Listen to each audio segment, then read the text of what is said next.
Salut à tous, c'est Apro, j'espère que vous allez bien. On se retrouve aujourd'hui sur ma seconde vidéo, la seconde partie du tutoriel Hackintosh. Donc la dernière fois, on s'est retrouvé pour créer la clé USB qui vous permettra d'installer le système. Et aujourd'hui, on va l'installer sur notre PC. Donc, au préalable, ce qu'il faut faire, c'est que il faudra aller gérer votre BIOS. Donc, on se retrouve tout de suite dans le BIOS. Excusez-moi encore pour la qualité de l'image.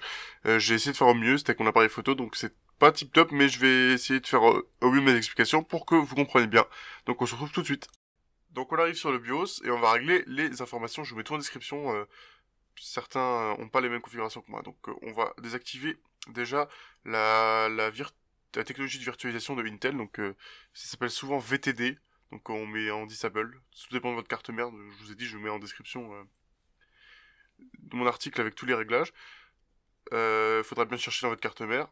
Le Secure Boot, on le désactive et on met Other OS.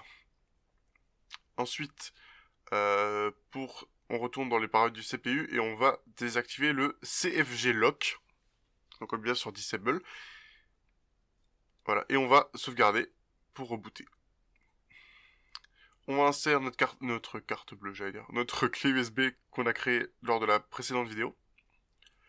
On va dans le BIOS toujours et on va booter dessus. Donc prenez bien le UEFI, donc avec le nom de votre clé USB. Pour moi, ce sera UEFI SanDisk. Prenez bien l'UEFI, sinon ça ne marchera pas. On arrive sur le bootloader de Clover. Donc on a le choix avec... on va apprendre macOS X from Untitled, qui est le nom de ma clé USB apparemment. On va utiliser le français comme langue principale pour le Mac. Ensuite, on va aller dans l'utilitaire de disque, donc c'est en haut, pour partitionner, pour plutôt formater notre disque dur. Donc moi c'est un SSD de 120 Go. On va le formater, on l'appelle Macintosh HD dans mon cas, ce qui veut dire, le HD veut dire hard disk, donc disque dur. C'est le nom par défaut sur Mac. On va le partitionner en OS X étendu et avec une table partition GUID. C'est très important, faites bien ça. Une fois que c'est fait, on continue, on accepte les licences que personne ne lit, on accepte, et on va installer donc sur Macintosh HD, donc le disque dur que vous venez de partitionner. Ça installe, ça prend une quinzaine de minutes si vous avez un SSD, un peu plus si vous avez un disque dur classique. Une fois que c'est fini, donc c'est assez long comme je vous l'ai dit, on redémarre.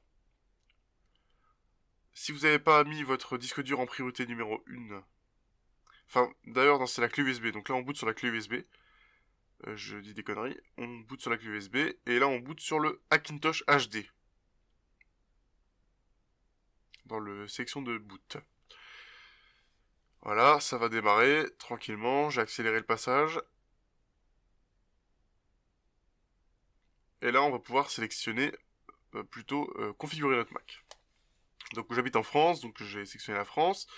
En français, je vais prendre français numérique. Si vous avez un clavier de PC, sélectionnez français PC, il existe. Donc ça sera le mapping des touches de PC, parce que le mapping est différent sur Mac et sur PC. On va pas transférer de données, donc si vous voulez en prendre, vous pouvez. On va pas activer la localisation non plus, parce que c'est un PC fixe, il reste chez moi, donc ça n'a pas tant d'utilité que ça. On sélectionnera iCloud plus tard.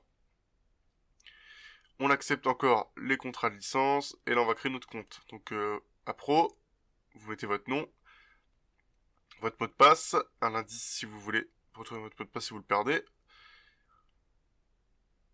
Et là on va sélectionner la France, donc Paris, pour le fuseau horaire. On n'envoie pas de données de diagnostic à Apple, ils nous espionnent déjà assez. Et la configuration est terminée. Donc là on va essayer de voir si tout est détecté dans les réglages. Donc on va dans les préférences système, à propos de ce Mac, et on regarde, on peut voir que ma carte graphique n'est pas, la mémoire de la carte graphique n'est pas reconnue. Donc il faudra installer les drivers. Donc là c'est ce qu'on va faire, installer les drivers. Le lecteur CD, si vous en avez un, regardez s'il s'ouvre. Moi il s'ouvre bien. On ouvre Multibist, je vous mettrai le lien dans la description. On sélectionne l'UEFI boot mode, et là les drivers, ça dépend de votre carte mère, donc regardez bien sur internet, sur le lien dans la description pour les drivers. Donc moi c'est ALCC 887 et 888B pour l'audio. Pour le network, c'est un Realtek. Donc on prend Realtek et on active le third party USB. On va prendre l'UEFI boot mode qui va être installé, comme ça on n'aura pas besoin de booter avec la clé USB branchée H24. On installe.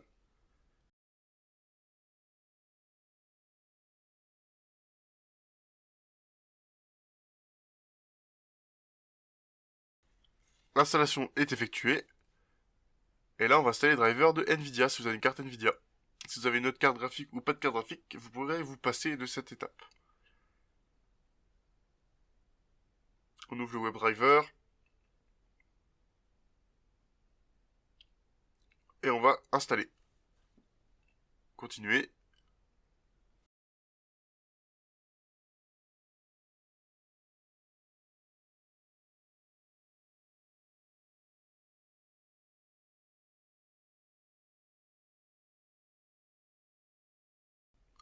Donc l'installation a réussi, on va redémarrer l'ordinateur pour avoir notre carte qui sera détectée mieux après.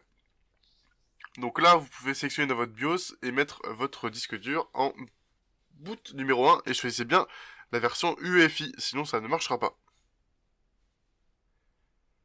Donc là, on démarre sur Clover et on va booter sur Macintosh HD, donc sur votre disque dur. Et donc là, ça va être beaucoup plus rapide à booter parce que le système est installé correctement.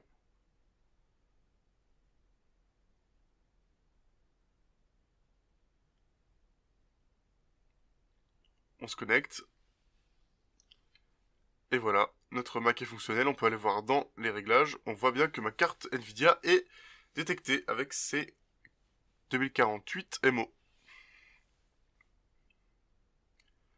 La mémoire est sélectionnée, on voit que j'ai bien mes 16 Go, donc mes 2 barrettes. Et maintenant, notre Hackintosh est fait. Donc, si cette vidéo vous a plu, n'hésitez pas à lâcher un gros like, à vous abonner. Si vous avez des questions, des problèmes, dites-le moi en commentaire, je vous réponds. Et je vous dis à la prochaine pour une nouvelle vidéo. Salut!